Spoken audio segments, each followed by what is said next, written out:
I just want to live a healthy, productive life. I remember he told me, why are you protecting this uterus so much like a flower and yet it's failing you?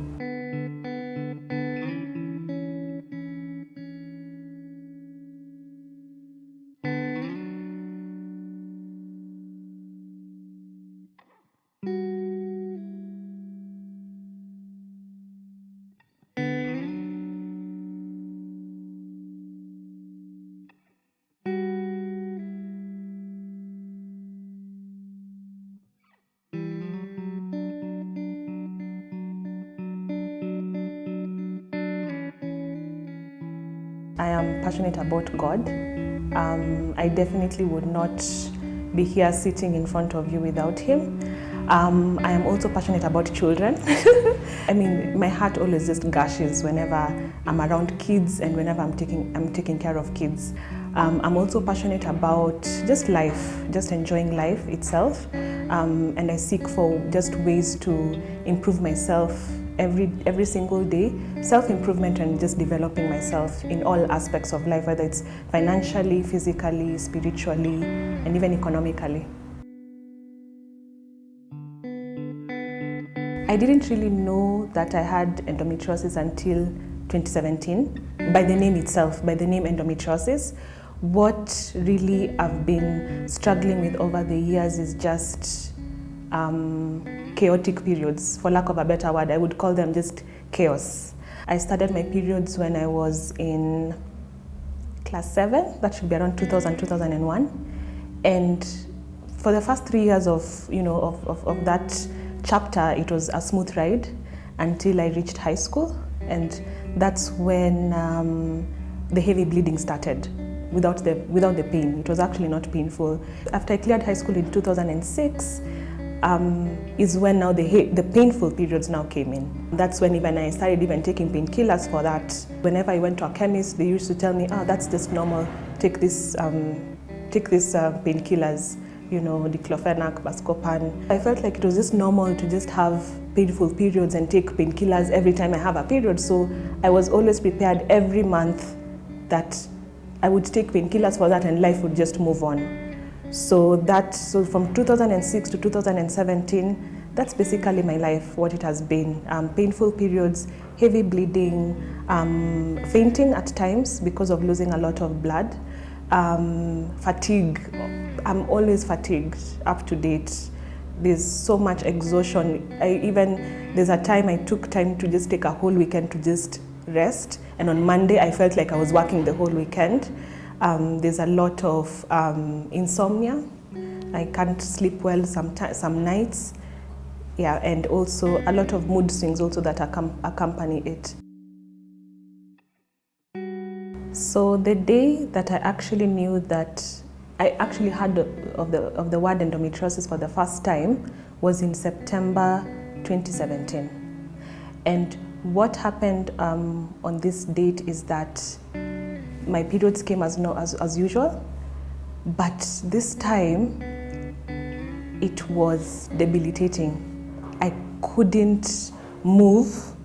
I was at home. I hadn't gotten a job yet, so I was at home. My mom had left for work, so I was alone in the house. And as usual, I had my painkillers, and I knew, okay, I have my hot water. I have my hot water bottle and my hot water in a glass, so I'll just sip it. And I took lunch. And I vomited all of it. And at some point, I couldn't stand straight. So when my mom came in the evening, I was on the floor. I was curled up in a corner on the floor, and I was crying. Like, she knew I used to have painful periods. And I was like, no, we need to go to a hospital. There's something seriously wrong with me. And when we reached the clinic, they took a test. And they took my blood and they also took some stool, and then they told me I had typhoid. And my mom looked at them and she was like, are you sure she has typhoid? Or are you just like looking just for a diagnosis just for the sake? And they gave me drugs. So I was like, oh mom, they said I have typhoid, so let's listen to the doctor. I requested them to give me a painkiller to just numb the pain. I was like just numb it. However way you'll do it, I need that pain numbed. So they give me an injection for a painkiller. I think it was Buscopan, and I went back home. For me, I know an injection should be almost immediate. The effect should be almost immediate. 10 minutes later, I was in a worse condition than even before. So then I told my mom, no.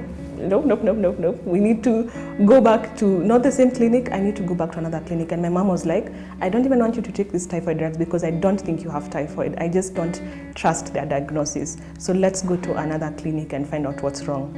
By then it was 9 p.m. at night. We reached the other hospital. It was also a clinic nearby home. And when it was my time to see the doctor, I remember the doctor asking me, are you sexually active? And I told him, I'm not sexually active. And he said, do you know that the previous day I asked a young girl, the same question. She said she was not sexually active. I took a urine test and I found out she was pregnant. So I'm asking you again, are you sexually active? And I said, I am not sexually active. Take all the tests that you need to take. And I need you to sort me out with the pain that I'm having, not making assumptions. And my mom was just there seated. So he was like, or maybe it's because your mom is here, so that's why you're giving me an answer like that. And I told him, did I come here to be asked about my sexual activeness, or did I come here to just seek treatment for how I'm feeling, So he took a test. He took the test. The test results came back and I wasn't pregnant. And so he told me that you need to have an ultrasound. An ultrasound was conducted, but his machine wasn't very clear. But from what he saw, he said that he could map out some fibroids, and he could also see that my uterus was quite dense. He even asked me, do you usually have really huge clots that come with your period? And I said yes. He said, you need to see a gynecologist. And at that time I told him, okay, fine, I'll see a gynecologist, but I need the pain to go away. I just need it to go away. I need to sleep.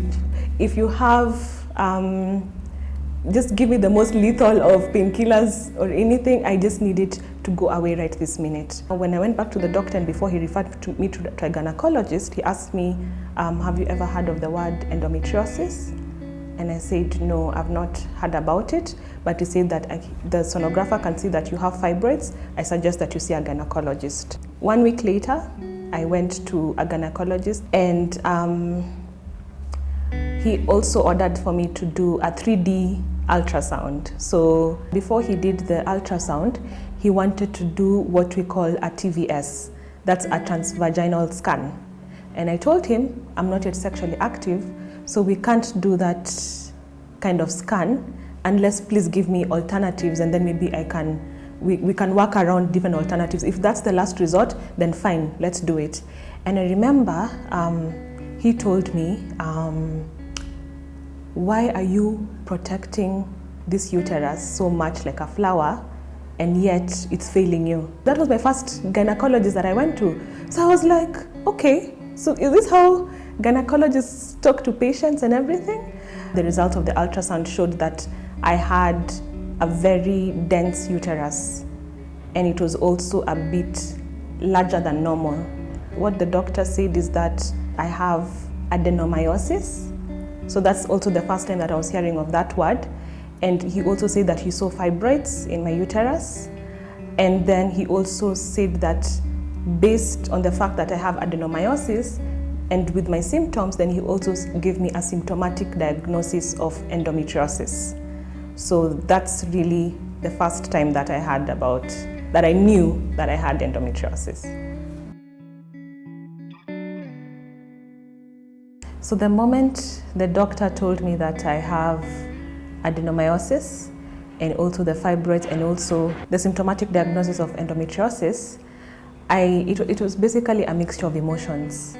My first immediate emotion was relief, because at least, oh my gosh, after years of having those abnormal periods, then I noticed that, I realized that I'm not abnormal, and there's really an underlying cause for all this. The next emotion was fear. I think it was fear because of fear of the unknown, because the doctor told me that now, with this condition, you need to start having babies as soon as possible. And you actually have 2 years to have those kids. So that was 2017. And he told me, mostly we give people 2 years to have kids because the more you wait, the more the environment in your uterus, and if the endometrial cells are growing in any part of your body, they become a bit more rigorous and aggressive.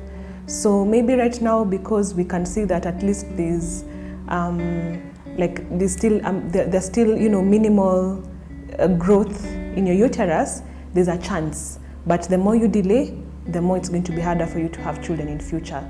It grabbed my emotions for a couple of months, to be honest, because I was like, should I just go out there and get someone and just get children and then move on with my life, because I've always wanted to be a mom. I sought a second opinion, and I saw another gynecologist who put me on what we call induced menopause, whereby they give you a pill that basically stops your period. Being put on induced menopause, first of all, in itself was it was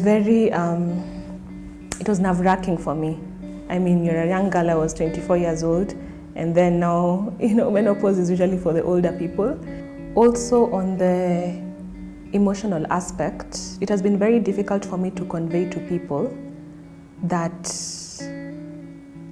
I am okay when really I'm not really doing okay, because most of the times I feel like I'm becoming a burden.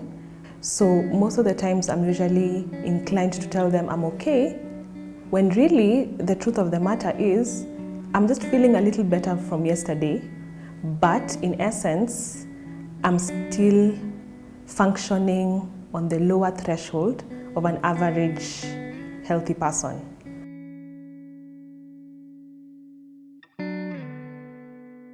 Prayer has really helped a lot. I mean, me and my Bible, we just walk around together in my YouVersion Bible, and I just speak words of encouragement to myself. In terms of my social life, I actually did lose a few friends, and this is because anyone who knows me knows I'm the most random person. If you call me today and tell me let's go for a road trip tomorrow, or even 1 hour from now, I will pack my things and we will go on that road trip. In my mind, I've committed to being there, but then tomorrow morning I'll wake up and my body just can't function.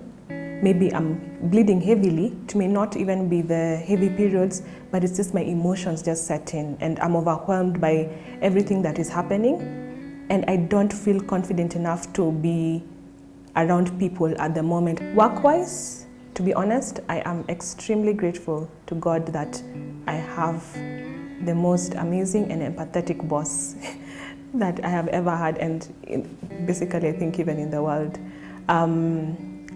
He always insists that if I'm not feeling okay, I shouldn't go to work, or I can even work from home. But at the same time, I also feel like I'm not living up to my full potential work-wise, that I can do more.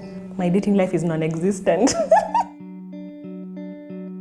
How I've been able to manage financially with Endo, I would like to say, first of all, I'm grateful to have a job that has been able to cater for those tests and even consultations with the doctors. Unfortunately, and this really irks me, is that insurance doesn't cover for gynecological visits. As far as I'm concerned, I'm not sure if there's an insurance that covers for these visits. One session with a gynecologist costs almost 4,500, and then the tests and everything, you can end up spending almost close to 15,000 in one setting, or even 20,000. And I'm just grateful that I was able to have family and friends support me at that time, especially family. My mom has been extremely supportive. I had my first surgery in 2019, a laparoscopic surgery. We had to garner for support from my church mates, from church, from family, from colleagues, from friends, from even classmates. And I remember my bill came to a total of almost 800,000. And getting 800,000 in almost 2 weeks was quite difficult, but we managed. After my surgery in 2019, of course, the doctor now confirmed my endometriosis, that I had endometriosis. He said that I had it in my bladder, my intestines, my fallopian tubes, and on top of my uterus. So some of these endometrial cells, because I would like to have children later, he wasn't able to touch them. And so what happens is that I was put on Mirena, which is a coil. Previously, I had been on Primolat, which is an estrogen pill to help with the induced menopause, and my body didn't take it so well. And now the Mirena coil was put in during the surgery and anesthesia, and now it's out.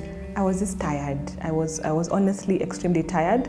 So right now, the doctor, we decided with the doctor that we do lifestyle modifications.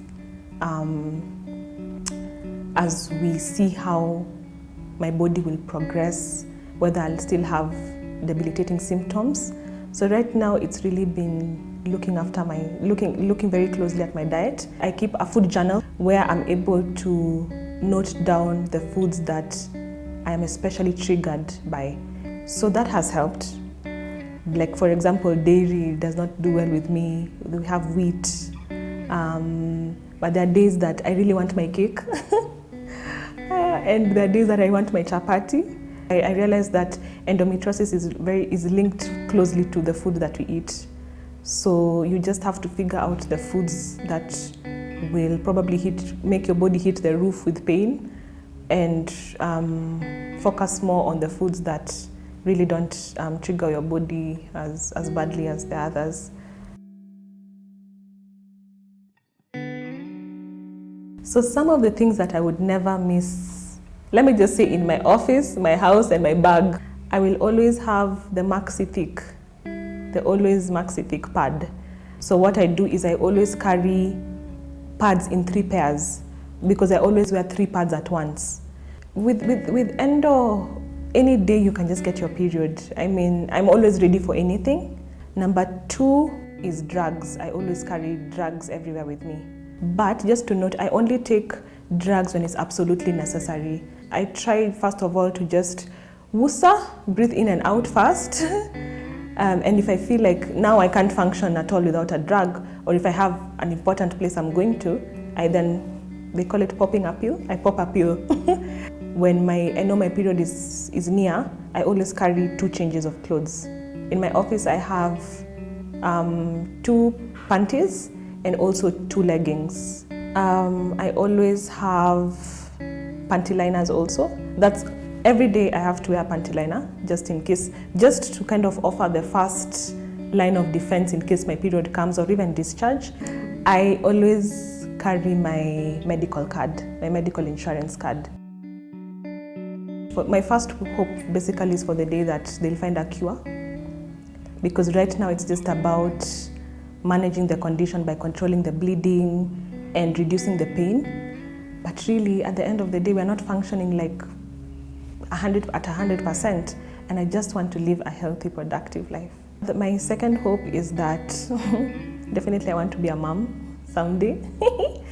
So I'm just praying for the day that I'll be able to hold my little one in my arms. Basically, what I can figure out at hand is maybe people saying that, oh, it's just normal, you'll get over it, you'll be fine. And I also usually have painful periods, so it's fine. Or probably I've also been told, every day you're in pain, is there any day that you'll just be okay, I know that person was acting in good intention, but it doesn't feel good when someone makes a mockery of how you feel, most definitely. I just wish people would just listen more and talk less. Let's normalize talking about periods in our houses, in our workplaces, in our communities, in our churches. Let's talk about it to even our young boys and girls. Not only the women should be put in a room and then where we talk about the periods and everything. For young girls, what I will say is that let no one ever tell you that having painful periods is normal. Please listen to your body, and if you feel like something is wrong, please go see your doctor. To my fellow Endo warriors, I hope you're comforted by the fact that you're not alone, that we are in this journey together, and we will conquer. To doctors, I really appreciate the kind of work that you're doing for us, and even in your quest in just helping us to manage the pain and control the bleeding.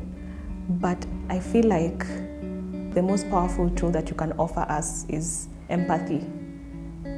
Listen to us and just offer words of encouragement. Don't see us as just like patient 1 to patient 0, but just see us as our individual names. See me as Immaculate.